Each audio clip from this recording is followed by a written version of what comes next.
Hey, I'm Daniel. I spent 20 years as a professor of religious history. Then I discovered something that cost me my career, but I couldn't keep it to myself. What Spinoza found, it changes everything you think you know.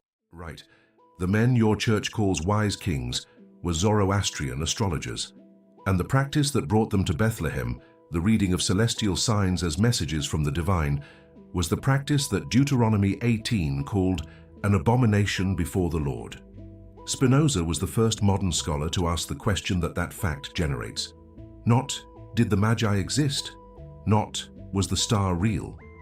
The question that follows from Spinoza's method is different, and it is more unsettling.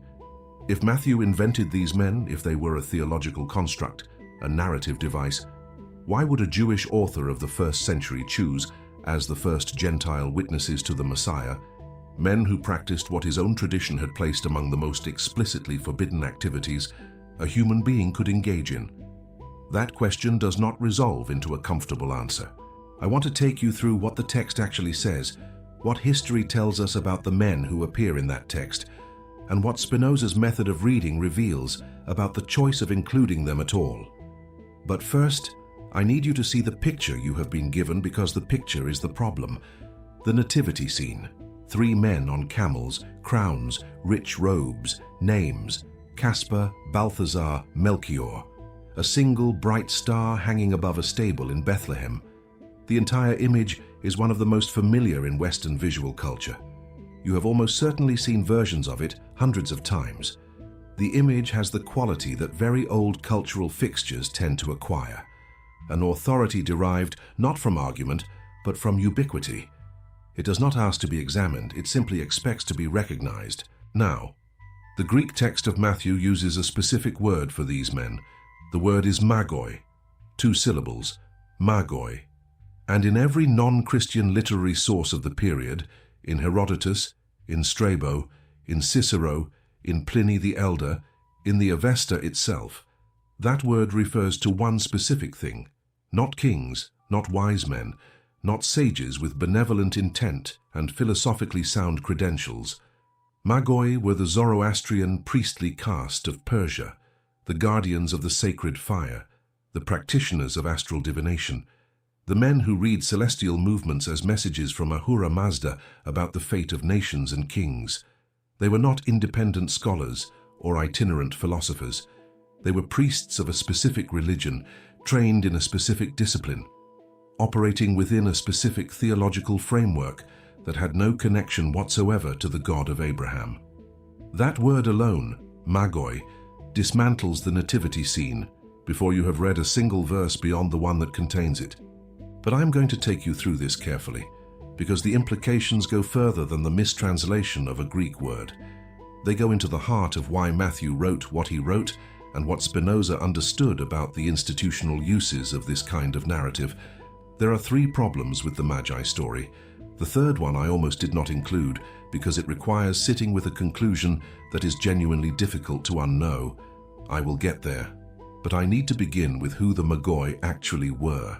The Magi, the magoi, are first attested in ancient Near Eastern literature as the priestly class of the Medes, and later of the Persian Achaemenid Empire under the Zoroastrian theological framework that governed Persian religious life from approximately the 6th century before the Common Era onward. The Greek historian Herodotus describes them specifically as interpreters of dreams and diviners of celestial signs, with a quasi-monopoly on religious ceremony in the Persian court. They were not merely religious figures. They were the men who determined, from the movements of planets and stars, the will of Ahura Mazda concerning the fate of kingdoms. In that capacity, they were astrologers in the most technically precise sense of the ancient world, not astrologers in the popular contemporary sense of horoscope columns and birth charts. Astrologers in the sense of men trained in a long tradition of celestial observation linked to theological interpretation. Men who understood the planets as divine messengers and who read their movements as communications about historical events of significance. This is important because the popular presentation of the Magi as astronomers or scientists of the ancient world is an anachronism designed to launder the practice from its explicitly religious and divinatory context. What the Magi did was not proto-scientific observation. It was religious practice, priestly practice. And it was precisely the kind of priestly practice that the law given to Moses at Sinai had addressed with unmistakable directness. Now, the word magoi in Matthew's text yields 3 historical facts immediately, before you have checked any other source.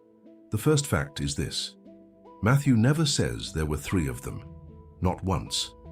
The number 3 entered the tradition in the 5th century of the Common Era, inferred from the number of gifts, gold, frankincense, myrrh, and it became fixed by narrative convention long before anyone felt it necessary to note the inferential distance between 3 gifts and 3 gift-bearers.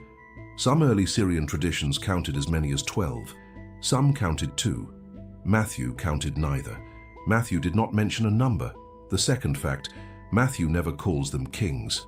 The tradition of the Magi as kings derives from a later reading of Psalm 72 and Isaiah 60 as prophetic texts requiring a royal fulfillment. Once that typological reading became established, the Magi were retroactively crowned. But in Matthew 2, they are not kings, they are magoi. The third fact, and let me stop here for a moment because this one requires stating plainly, is the names: Caspar, Balthasar, Melchior. These names appear nowhere in the New Testament. They appear nowhere in any Christian text of the 1st, 2nd, 3rd, or 4th century. The first appearance of those names in the historical record is a mosaic at the Basilica of Sant'Apollinare Nuovo in Ravenna, dated to approximately 526 of the Common Era. 526. If the events described in Matthew 2 occurred, and the scholarly consensus places the death of Herod the Great at around 4 BC, which creates its own chronological difficulties, then the names of the men who attended the infant Jesus went unrecorded for over 5 centuries. Their number went uncounted. Their royalty went unstated. What grew up around the word magoi was not a transmission of historical memory. It was a tradition of elaboration, a story growing into itself across 5 centuries, accumulating detail the way old buildings accumulate renovation, brick over brick, each generation's addition obscuring what was underneath. There is one thing that did not change across those 5 centuries: the word, Matthew's word, magoi. Zoroastrian priestly astrologers from the East. So they were Zoroastrian priests. That is the strange part. But wait, because the strange part is not the strangest part. And what I am about to show you sits uncomfortably with a text you were taught to trust. Deuteronomy chapter 18, verses 10 and 11. I am going to read this slowly because the list is precise. There shall not be found among you anyone who makes his son or his daughter pass through fire, or who practices divination, or is an observer of times, or an enchanter, or a witch, or a charmer, or a consulter with familiar spirits, or a wizard, or a necromancer. That passage continues with the declaration that all these practices are an abomination to the Lord, not a minor infringement, not a category of behavior requiring pastoral sensitivity, an abomination. The Hebrew word is toeva, the same word the Torah uses to describe actions that render a person or a thing ritually unfit for the presence of God. The list in Deuteronomy 18 is not vague. The Hebrew terms it uses correspond with considerable precision to what the Magi practiced as their priestly function: divination from celestial signs, reading omens, interpreting the movements of planets and stars as messages from the divine. These are not adjacent to the forbidden activities in Deuteronomy 18. They are the forbidden activities in Deuteronomy 18 described with the technical vocabulary of ancient Near Eastern religious practice. And the text that celebrates these men, the text that makes them the first Gentiles to recognize the infant Messiah, the first non-Jews to bow before the fulfillment of Israel's hopes, that text was written by a Jewish author, working within a Jewish theological framework, for an audience that knew Deuteronomy. I want to stop here because what I'm about to say is the claim that generates the most significant resistance when you make it in an academic context. A Jewish author writing for a Jewish audience in the late 1st century would not choose men who practiced what Deuteronomy 18 called an abomination as the inaugural witnesses of the Messiah. Not unless he was compelled to by historical evidence. he could not simply discard.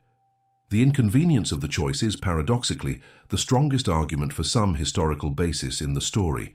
If Matthew was constructing the Magi from whole cloth, he would have chosen Hebrew prophets, angels, righteous priests, men whose inclusion would not create a theological problem he would then be obliged to manage. He chose astrologers. Spinoza's principle here is worth stating precisely. A narrative detail that creates difficulties for the text's own theological agenda, that works against the grain of what the author is trying to establish, is more likely to reflect a historical reality the author could not simply set aside than a device the author invented for effect. I have presented this argument in academic settings a number of times, and I can tell you, with the restraint that comes from having experienced the response more than once, that the argument is not warmly received in all venues. There was a conference. This was in Durham, November, the kind of late afternoon when the light comes through lecture hall windows at an angle that eliminates any warmth it might once have contained. I was presenting a paper on the relationship between Deuteronomy's prohibitions and the Matthean infancy narrative, specifically on the question of whether the inclusion of the magoi constituted an authorial acknowledgement of historical material that resisted theological smoothing. The audience was mixed. Academic theologians, several members of church institutions who attended the conference as a matter of course, a few postgraduate students who had arrived, I suspected, because the title of my paper had sounded provocative enough to warrant the sacrifice of a Tuesday afternoon. I reached the point in the argument where I laid out Deuteronomy 18 against Matthew 2, the list of prohibitions, the specific correspondence with the Magi's practice, the conclusion that followed from the combination. Either Matthew made an error of theological judgment so significant as to be inexplicable on authorial invention grounds, or historical material constrained his choices. Their professor at the far end of the front row, a man I had known professionally for several years, whose published work I admired and continue to admire, shifted in his chair. Not dramatically, the small adjustment of a person whose patience with the direction of a conversation has reached its productive limit. He said nothing. He looked at his program. After the session ended, a postgraduate student came to ask me careful, serious questions about the Greek lexical evidence for magoi. As we spoke, I noticed that the professor had stopped to speak with the conference organizer near the door. They spoke briefly. The professor left. The following month, I received a letter from the proceedings editor. My paper would not be included in the published volume. The letter cited length and the need to prioritize systematic theology contributions. My paper was not long. The systematic theology contributions that filled the volume were, with two exceptions, shorter. I tell you this not as a complaint. The paper eventually found a home elsewhere, modified from the conference version, and the professional consequence was not significant in the way that matters materially. I tell it because of what the moment in the front row told me, not about the professor, who is a serious scholar and a man of evident integrity, but about the institutional geometry of certain questions. There are arguments that are technically defensible, methodologically sound and evidentially grounded, and that still encounter what Spinoza identified as the mechanism by which inconvenient questions are managed. Not refutation, something quieter, the look that reassesses the room, the conversation by the door. Because what follows from taking Deuteronomy 18 seriously, in relation to Matthew 2, is a structural claim about the nature of the text, and structural claims about the nature of the text have institutional consequences that methodological discussion alone cannot fully contain. Now the star. Kepler worked this out in 1603. I will show you what he found in a moment and why it matters, and why the matter goes somewhere unexpected. In the year 1603, the astronomer Johannes Kepler observed a conjunction of Jupiter and Saturn in the constellation of Sagittarius. Working backward through the mathematics of planetary motion, he calculated that in the year 7 before the Common Era, Jupiter and Saturn had undergone a triple conjunction in the constellation of Pisces. 3 separate close approaches within a single year, on the 29th of May, the 30th of September, and the 5th of December. Kepler's calculation has been confirmed by modern astronomical computation. The triple conjunction of Jupiter and Saturn in 7 BC is not disputed. In the astrological traditions of Babylonia and Persia, Jupiter carried the significance of the king, the dominant ruler, the figure of supreme authority. Saturn was associated with the land of Israel and the people of Judah. Pisces, the constellation in which the conjunction occurred, carried associations with the Western lands, specifically with the region of the Mediterranean and, in some traditions, with Israel itself. A triple conjunction of Jupiter and Saturn in Pisces, to a Zoroastrian priestly astrologer trained in the Babylonian astronomical tradition that the Magi had absorbed, would have read as a cosmic announcement concerning a supreme ruler arising in the land of the Hebrews. The celestial conditions for the signal were present.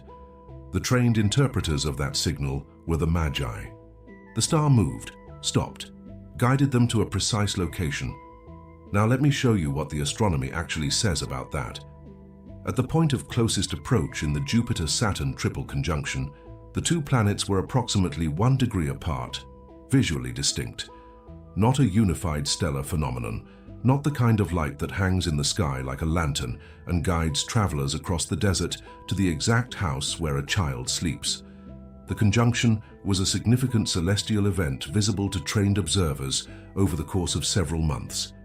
It was not a single star that stopped over a house in Bethlehem. What Matthew describes is not astronomy.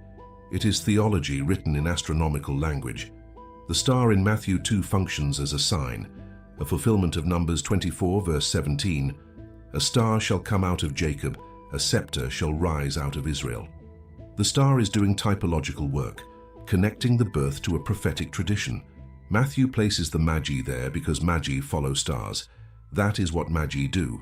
And the question Spinoza would ask is not whether the star was real. The question is why Matthew needed the star to be visible specifically to these men, and what the choice of these men, practitioners of the forbidden arts, reveals about the text's deepest intention. This next part is the one that stayed with me longest, because it requires sitting with an absence. Mark does not have them. I need to hold that sentence for a moment before moving on, because its implication is more significant than its brevity suggests. The Gospel of Mark is the oldest Gospel. Scholars with broad consensus place its composition at approximately 70 of the Common Era, roughly 40 years after the death of Jesus, and significantly after the circulation of Paul's letters. Mark begins with the adult Jesus at the Jordan River being baptized by John. Mark has no birth narrative whatsoever, no Bethlehem, no manger, no angels announcing the birth to anyone, and no Magi. Luke has shepherds, ordinary working men, Jewish locals, specifically not the practitioners of the forbidden arts condemned in Deuteronomy. Luke does not have Magi. John begins with the Logos. In the beginning was the Word, and takes a theological rather than biographical approach to the origin of Jesus. No birth narrative, no Magi. Paul, whose letters are the oldest Christian texts in existence, predating all 4 Gospels by at least 15 years, has no birth narrative at all. No reference to Bethlehem, no virgin birth, no shepherds, no Magi. Paul locates the significance of Jesus entirely in the crucifixion and resurrection. The Magi appear in one source, one single document out of the entire corpus of early Christian writing, Matthew chapter 2. Ask why. Spinoza's methodological principle, developed across the Tractatus Theologico-Politicus, with the kind of systematic care that his contemporaries found sufficiently alarming to ensure the book was published anonymously, is this: when a claim appears in one source, is absent from all contemporaneous or near-contemporaneous sources, and serves the demonstrable theological agenda of the single author in whom it appears, the question is not, why should we doubt it? The question is, what exactly is this narrative doing in this text? Matthew was writing for a Jewish audience deeply informed by the prophetic literature of Israel. His infancy narrative in chapters 1 and 2 is constructed with visible deliberateness as a fulfillment of Old Testament prophetic texts. The flight to Egypt echoes the Exodus narrative. The slaughter of the innocents echoes the story of Moses. The arrival of Gentile wise men echoes Isaiah 60, where the nations come to the light of Israel and kings to the brightness of its rising. Matthew needed the Magi. He needed representatives of the Gentile world to recognize the infant Messiah. He needed the nations to come to the light. Isaiah 60 demanded it. But the people he chose for this role, the people his narrative describes using the word magoi, were not the neutral Gentile wise men of popular imagination. They were the priests of a religion that practiced what his own law called abomination. The Magi were not invented with freedom. They were written by Matthew because something historical about Gentile visitors to the infant Jesus constrained him to include Gentiles whose identity he could not entirely control. What Matthew could control, and what he controlled deliberately, is what he made of them. And here is the part the Church never resolved. The Feast of the Epiphany, the 6th of January. One of the oldest liturgical celebrations in the Christian calendar, predating Christmas as an established feast in the Western Church. The feast commemorates the manifestation of the infant Jesus to the Magi, the arrival of the Gentile astrologers. The Church celebrates this annually with processional hymns, elaborate liturgy, and a solemnity appropriate to one of the defining moments in the narrative of Christian origins. And the Church that celebrates the Epiphany is the same Church that, in the year 553, at the Second Council of Constantinople, condemned a range of theological positions associated with Origen of Alexandria, including his speculative ideas about cosmological patterns and the theological significance of celestial phenomena, as heretical. The same Church that, at the Third Lateran Council in 1179, and more comprehensively thereafter, tightened prohibitions on divination and astrology. The same institution whose Inquisition, across the 15th and 16th centuries, tried and executed men for practices that included precisely the kind of celestial reading that the Magi performed. The Church of England maintained laws against divination and witchcraft until the Fraudulent Mediums Act of 1951 replaced the Witchcraft Act of 1735. 1951. And every January 6th, in churches across denominations and traditions, the faithful celebrate the Feast of the Epiphany, the Feast of the Astrologers. The implication of this is one you cannot unknow. I came across the lexical detail that makes this fully visible in a reading room with the particular quality of winter light. Hey, I'm Daniel. I spent 20 years as a professor of religious history. Then I discovered something that cost me my career, but I couldn't keep it to myself. What Spinoza found, it changes everything you think you know.